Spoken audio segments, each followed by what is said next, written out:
नमस्कार साथियों, स्वागत है आप सभी का अंश स्टडी अड्डा पर। दोस्तों, हम लोगों ने पिछले क्लास में देखा था कि निरंतर आवेश वितरण में किस प्रकार के आवेश वितरण होते हैं, जिसमें रेखिक था, पृष्ठीय था और फिर आयतन आवेश घनत्व था। और उससे भी पहले हम लोगों ने कूलाम के नियम के बारे में अध्ययन किया और भी बहुत सारी चीज़ें जानी थी। दोस्तों, उसमें एक और चीज़ आई थी, विद्युत क्षेत्र। तो विद्युत क्षेत्र क्या होता है, आइए हम उसे जानते हैं। देखिए, विद्युत क्षेत्र क्या होता है। हम लोगों ने देखा है कि जब कोई भी आवेश दूसरे आवेश के संपर्क में रखा जाता है तो वहां पे या तो होता है आकर्षण या फिर होता है आपके पास प्रतिकर्षण।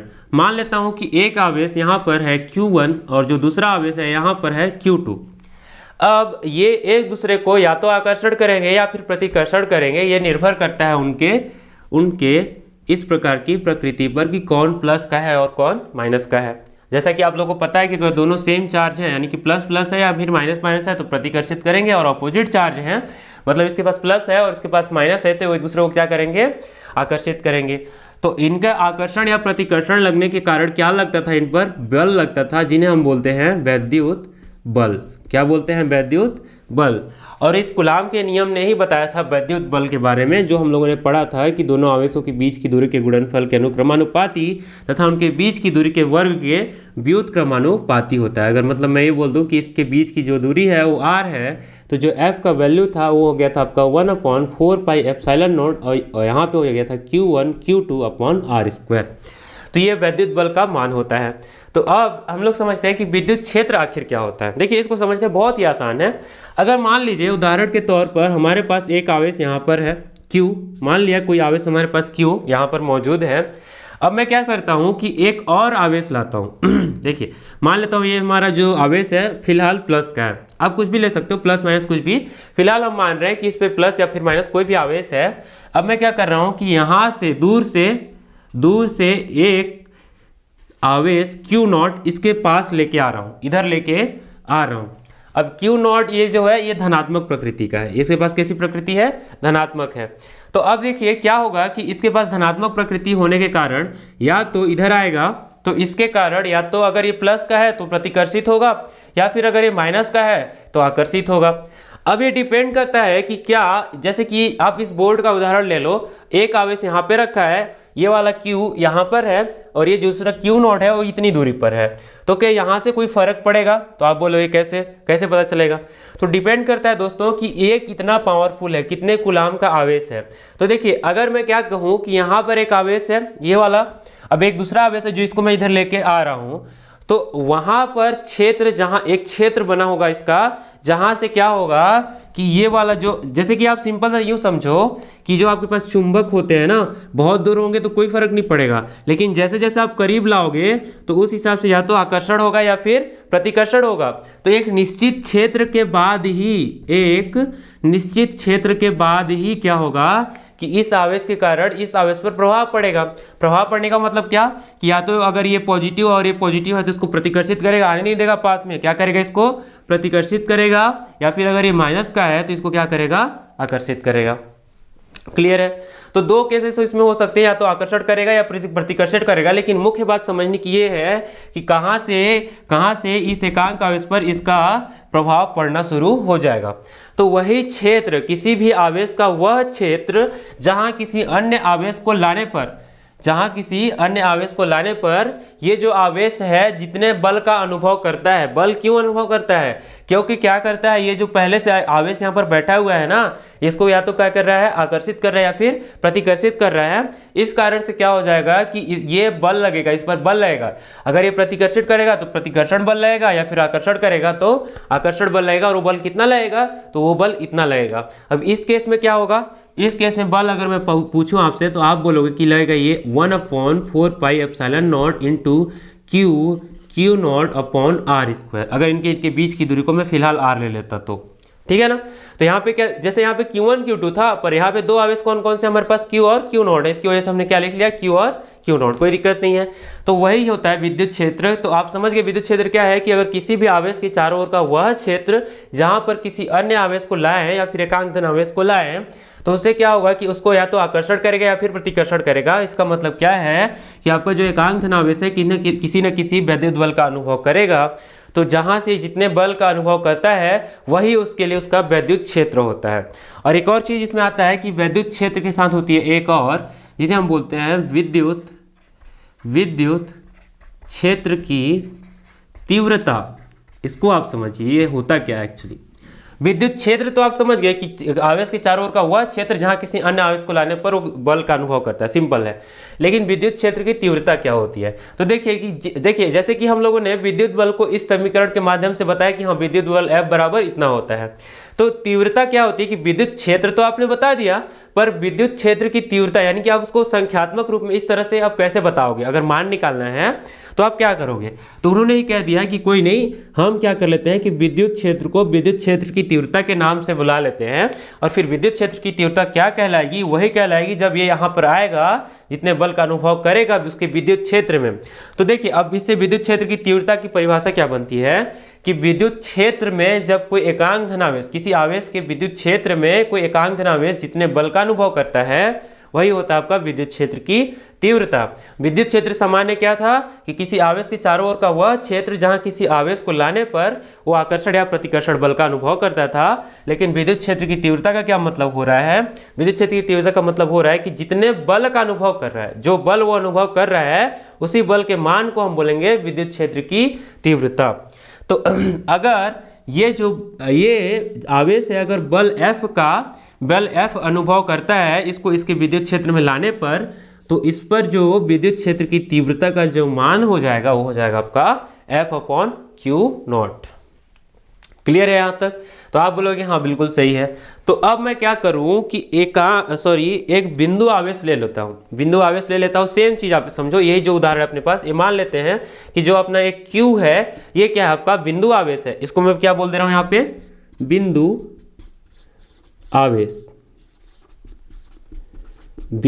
आवेश। तो हमारे पास एक बिंदु आवेश स्थित है, ठीक है, इसका एक विद्युत क्षेत्र है। अब हम लोग क्या करने हैं कि इससे r दूरी पर अगर कोई एकांक धनावेश रखा हुआ है, यही वाला, मतलब इसको हम लोग एक्चुअली ला रहे हैं लेकिन मान लेते हैं कि r दूरी पर रखा हुआ है, तो इस पर जो लगने वाला बल होगा ना दोस्तों, ये वैद्युत बल कितना होगा, इतना होगा। अब फिर इस पे लगने वाला अगर विद्युत क्षेत्र की तीव्रता इतनी हो जा रही है तो यहाँ से हम क्या बोल सकते हैं, यहाँ से हम बोल सकते हैं कि जो E का मान होगा वो कितना हो जाएगा। देखो F का मान हमारे पास कितना है, इतना है। चलो इसको लिख लेते हैं 1/4πε0 इंटू Q0/r²। तो ये तो F का मान हो गया। अब बटे में क्या है, Q0 है, बटे में क्या है आपके पास, Q0 है। क्लियर। तो अब मुझे क्या करना है, इनको हल करना है और E का मान निकालना है। तो आप क्या देख रहे हो कि अगर वो बटे में है, मतलब अगर ऊपर नीचे कोई भी चीजें होती हैं, अंश और हर में चीजें होती हैं, तो अगर सेम चीजें हैं तो कैंसिल हो जाती है। तो यहाँ पे आप देख रहे हो कि हर में Q0 है और अंश में क्या है, Q0 है, तो कैंसिल हो जाएंगे। तो बचेगा क्या, एक्चुअली आपके पास बचेगा 1/4πε0 इंटू Q/r²। तो ये हो गया आपका विद्युत क्षेत्र की तीव्रता का सूत्र। क्लियर है। तो ये था विद्युत क्षेत्र और ये था आपका विद्युत क्षेत्र की तीव्रता। अब बात आती है कि इसका मात्रक क्या होता है। तो देखिए मात्रक के लिए बहुत ही आसान तरीका है। जैसे आपने क्या लिखा है कि E बराबर F/Q0। अगर आपने Q0 लिखा है ऐसा F/Q0, तो आपको पता है कि जो बल का मात्रक होता है वो न्यूटन होता है ना, और आवेश का जो मात्रक होता है वो होता है आपका कूलाम होता है। तो आप इन दोनों से बता सकते हो आराम से कि जो E का मात्रक हो जाएगा आपका न्यूटन प्रति कूलाम। कोई दिक्कत नहीं है। तो इसका मात्रक क्या आ गया आपके पास, न्यूटन प्रति कूलाम। तो इसका अलग से एक टॉपिक दिया गया था कि किसी बिंदु आवेश के कारण विद्युत क्षेत्र की तीव्रता कितनी होगी। तो किसी बिंदु आवेश के कारण आपकी विद्युत क्षेत्र की तीव्रता इतनी होगी।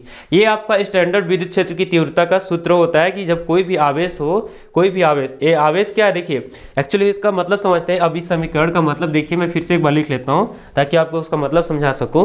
देखिए यहाँ पे मैंने क्या लिखा है कि E बराबर मैंने लिखा है 1/4πε0 और यहाँ पे लिखा है Q/r²।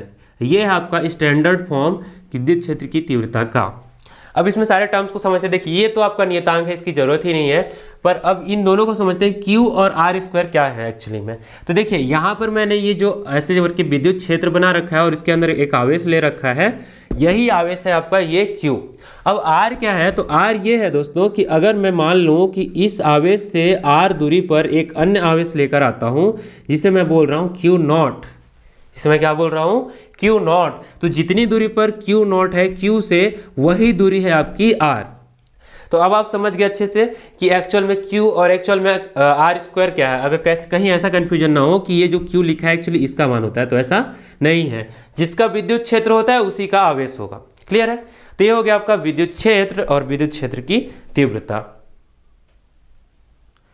दोस्तों हम लोगों ने बात की विद्युत क्षेत्र और विद्युत क्षेत्र की तीव्रता, और किसी भी बिंदु आवेश के कारण विद्युत क्षेत्र कितना लगता है या फिर विद्युत क्षेत्र की तीव्रता का मान कितना होता है, इस बारे में हमने जाना। एक और टर्म आता है दोस्तों जिसे हम बोलते हैं विद्युत क्षेत्र रेखाएं। हम बोलते हैं उन्हें विद्युत क्षेत्र रेखाएं।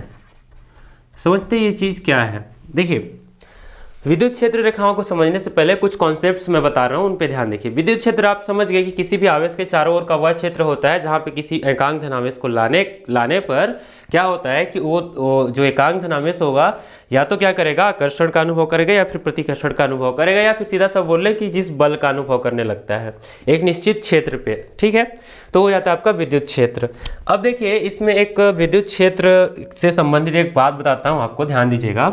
देखिए, मान लीजिए कि आपके पास एक धनावेश यहाँ पर है मौजूद, ठीक है, और एक ऋणावेश यहाँ पर मौजूद है। तो देखिए इस केस में क्या होता ये है, देखिए बल कैसे लगता है। अगर ये इधर मतलब समझिए, इसको जरा ध्यान से समझिएगा। ये प्लस का है, ये माइनस का है, एक दूसरे को क्या करेंगे, आकर्षित करेंगे। तो आकर्षित तो करेंगे, पर किस तरह से आकर्षण होगा। देखिए ये बल लगाएगा इस पे, तो अगर ये बल इस पे लगा रहा है इस तरह से, तो इसकी दिशा कैसी हो जाएगी, इधर हो जाएगी।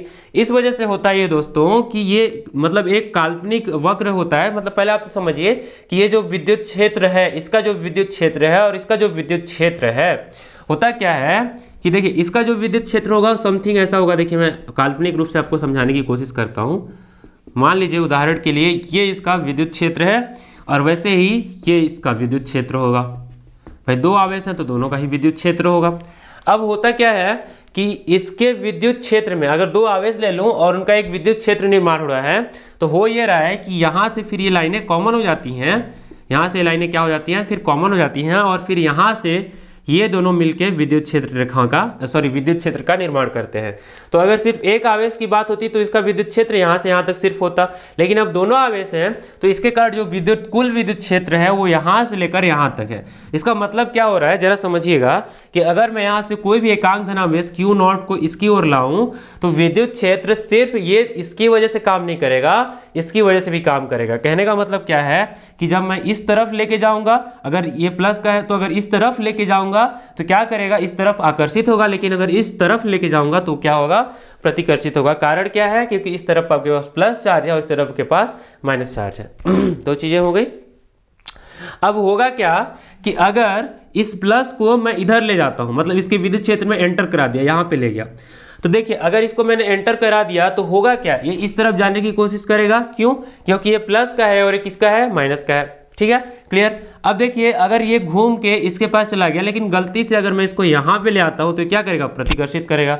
तो होता ये है, चक्र ये चलने लगता है कि प्लस से भागता है और माइनस की ओर अट्रैक्ट होता है। समझ रहे हो ना मेरी बात। अगर कोई एकांक धनावेश है उसको इसके पास लाऊंगा तो क्योंकि ये प्रतिकर्षित करेगा, पहले से ही प्लस से है, तो इसको क्या करेगा, इससे दूर जाएगा, मतलब यहाँ से निकलेगा एक तरह से।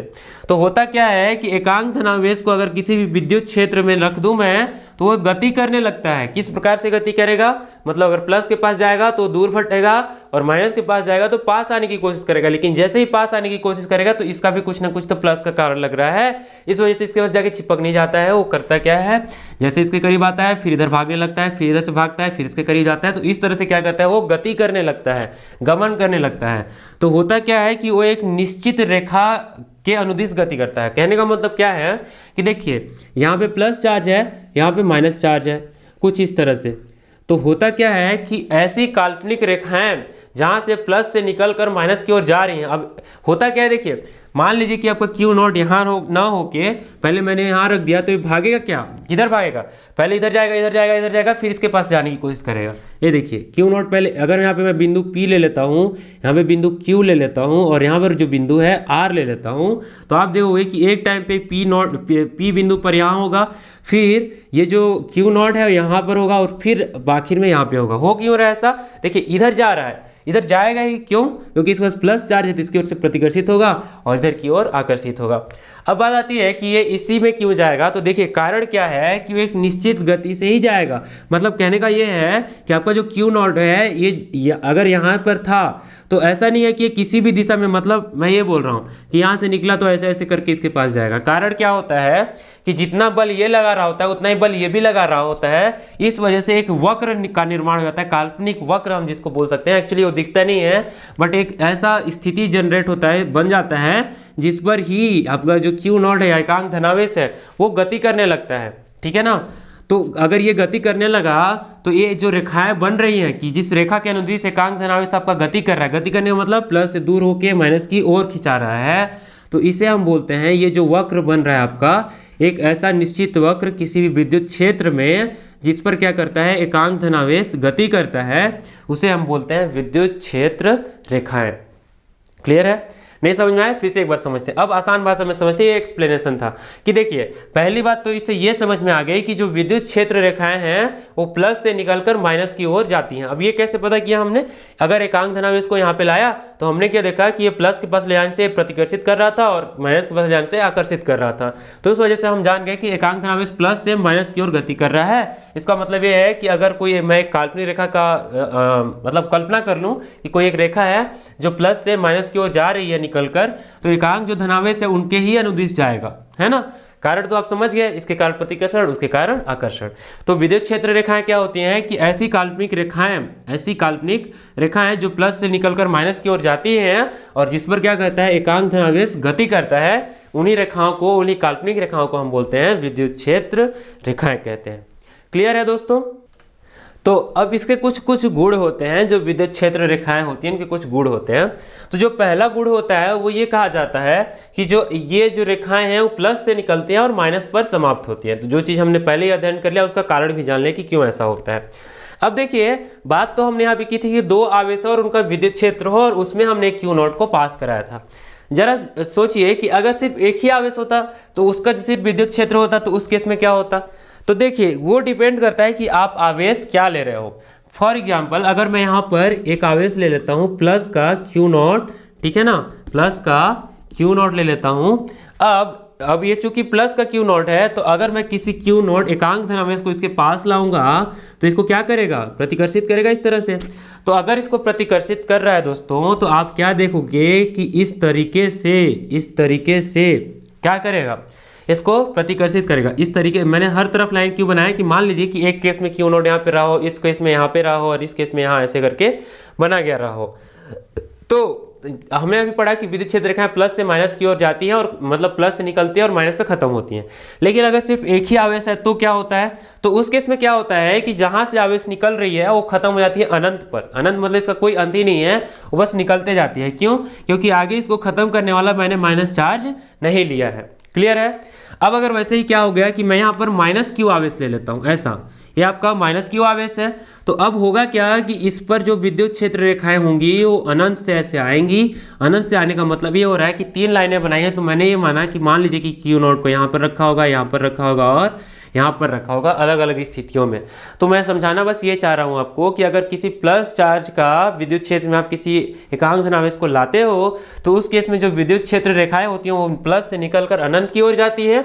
और अगर वही चीज़ अगर माइनस के केस में ले लें तो अनंत से ऐसा माना जाता है, अनंत का मतलब कहीं से भी आ रही है, बहुत दूर से आ रही है जिसका हमें कोई पता नहीं है, वहाँ से विद्युत क्षेत्र रेखाएं आ रही हैं, माइनस के ऊपर मिल रही हैं। ठीक है। और उसके मतलब क्या होता है कि अनंत से आता है और माइनस क्यू पर खत्म होता है। और इसके जस्ट विपरीत क्या होता है कि प्लस से स्टार्ट होता है मतलब निकलता है और अनंत पर जाकर खत्म होता है। तो इसकी दो प्रॉपर्टीज तो ये हो गए कि पहला क्या होता है कि प्लस से निकलता है माइनस की ओर जाता है, और दूसरा अगर एकल आवेश की स्थिति हो मतलब सिर्फ एक आवेश हो तो क्या होता है कि यहाँ से अगर प्लस का है तो यहाँ से निकल के अनंत पे खत्म होता है और माइनस का है तो अनंत से होकर माइनस पे आके खत्म हो जाता है। अब इसकी एक और प्रॉपर्टी होती है कि ये कभी एक दूसरे को काटती नहीं है।